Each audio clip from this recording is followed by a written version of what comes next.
ایک صحابی ہیں حضرت عبداللہ بن حذیفہ بن قیس رضی اللہ تعالیٰ. سیدنا فاروق اعظم رضی اللہ تعالیٰ عنہ کے دور میں یہ جہاد کے لیے نکلے اور رومیوں نے انہیں گرفتار کر لیا. یہ بھی اور ان کے ساتھ کئی اور اصحاب تھے، وہ بھی گرفتار ہو گئے. تو جب رومی بادشاہ کے پاس پیش کیا گیا تو اس کے وزیر نے کہا کہ یہ مسلمان وہ ہیں کہ جو اپنے نبی پر، اپنے دین پر اپنی جان قربان کرتے ہیں، پرواہ نہیں کرتے. اچھا، قصے تو اس نے بھی سن رکھے تھے اور بڑی مشکلوں سے مسلمان ان کے ہاتھ لگے. انہوں نے کہا ٹھیک ہے، ذرا ہم بھی چیک کریں کہ ایسی کیا بات ہے ان کے اندر. تو رومی بادشاہ نے آپ کو قید سے نکالا، بلایا، آپ آئے، کہا بھائی بات سنو، میں تمہیں چھوڑ دوں گا اور تمہیں اپنی بادشاہت میں حصہ بھی دوں گا، کہیں کا وزیر بھی بنا دوں گا. بہادر آدمی ہو تم، ان سب کے لیڈر ہو، بس صرف ایک کام کرو، تم اسلام کو چھوڑ دو اور عیسائیت قبول کر لو. حضرت عبداللہ بن حذیفہ رضی اللہ تعالیٰ نے فرمایا یہ تو ناممکن سی بات ہے، یہ نہیں ہو سکتا. اس نے کہا پھر جان تمہاری ہم لے لیں گے، مرضی ہے، آپ لے سکتے ہو تو لے لو، جان لے سکتے ہو، ایمان نہیں لے سکتے. یعنی مسلمان کا عقیدہ یہ ہے کہ جان لے سکتے ہو، ایمان نہیں لے سکتے.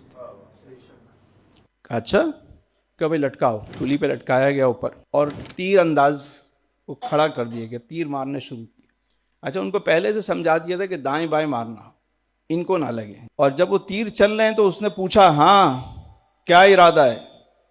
نے فرمایا وہی ارادہ ہے جو پہلے بتایا تھا، دوسری بات نہیں ہو سکتی. کہ بھائی نیچے اتارو.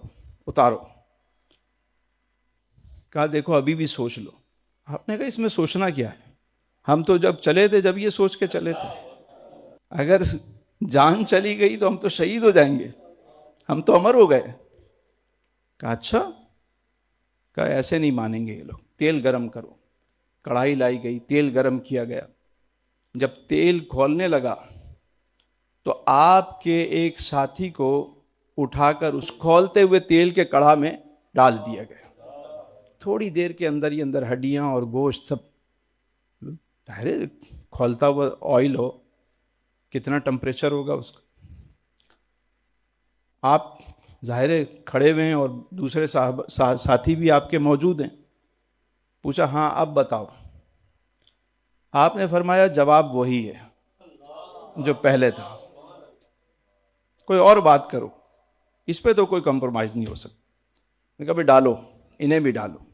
جب آپ کو لے جانے لگے تو آپ کی آنکھوں سے آنسو گرنے لگے، ٹپ ٹپ ٹپ. اس نے کہا روکو روکو روکو روکو، دیکھا حربہ کام کر گیا. بلاؤ. بولا میں کہہ رہا تھا نا بات مان لو، اب ڈر گئے نا، چلو اب عیسائیت قبول کر لو. تو حضرت عبداللہ بن حذیفہ نے جو جواب دیا نا، اللہ اکبر، اللہ فرمانے لگے تم کیا سمجھے کہ میں موت سے ڈر گیا ہوں؟ پھر کیوں رو رہے تھے؟ فرمایا میں تو اس لیے رو رہا ہوں کہ یہ میری ایک جان ہے، کاش میری 1000 جانیں ہوتی اور میں ایک ایک کر کے اپنے رب کے نام پہ قربان کر دیتا.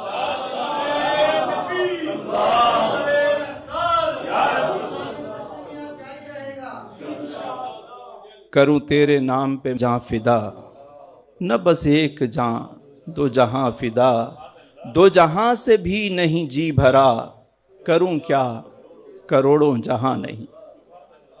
یہ بھی اللہ کا انعام ہے کہ ہیبت طاری ہو گئی بادشاہ پر. اب اس کو اپنی انسلٹ بھی فیل ہو رہی ہے کہ میری تو کوئی بات نہیں مانی جا رہی. غصہ بھی اسے آ رہا ہے کہ کوئی تو میری بات مانے. تو وہ کہنے لگا کہ اگر تم مجھے سر پہ بوسہ دو تو میں تمہیں چھوڑ دوں گا. یہ پہلے ایک پروٹوکول ہوتا تھا کہ بادشاہ کو اس طرح جھک کر سلام کرنا، بوسہ دینا. تو آپ نے فرمایا کہ ایک شرط پہ. پوچھا وہ کیا؟ آپ نے فرمایا شرط یہ ہے کہ میرے جتنے ساتھی ہیں سب کو رہا کرو گے. اس نے کہا چلو ٹھیک. آپ نے جا کر اس بادشاہ کے سر پہ بوسہ دیا اور اس نے بھی اپنے وعدے کی پاسداری کی اور آپ سب کو چھوڑ دیا. اب اس میں دو باتیں سمجھیے. پہلی بات یہ تھی کہ بات تھی عقیدے کی، ایمان کی، اس پہ کوئی کمپرومائز نہیں کیا گیا، اتنا سا بھی کمپرومائز نہیں. لیکن جب بات آئی دوسری کہ بوسہ دے دو، تو آپ نے کہا ٹھیک ہے، اس میں میرے اتنے ساتھیوں کی جان بچتی ہے، چلو کوئی بات نہیں. آپ کو کہاں کمپرومائز کرنا ہے اور کہاں پر نہیں کرنا، یہ پتہ ہونا چاہیے. کچھ اصولی معاملات ہوتے ہیں جہاں پہ کسی کی بھی بات کی پرواہ نہیں کی جاتی اور اپنا موقف جو ہے وہ ڈٹ کر بیان کیا جاتا ہے. جب سیدنا عبداللہ بن حذیفہ وہاں سے مدینہ منورہ کے لیے روانہ ہوئے تو جمعے کا دن ہے، سیدنا فاروق اعظم خطبہ دے رہے ہیں اور آپ مسجد نبوی پہنچے. فاروق اعظم رضی اللہ تعالیٰ نے جب آپ کو دیکھا تو ممبر سے اتر کر آئے اور آپ کے یہاں پر بوسہ دیا.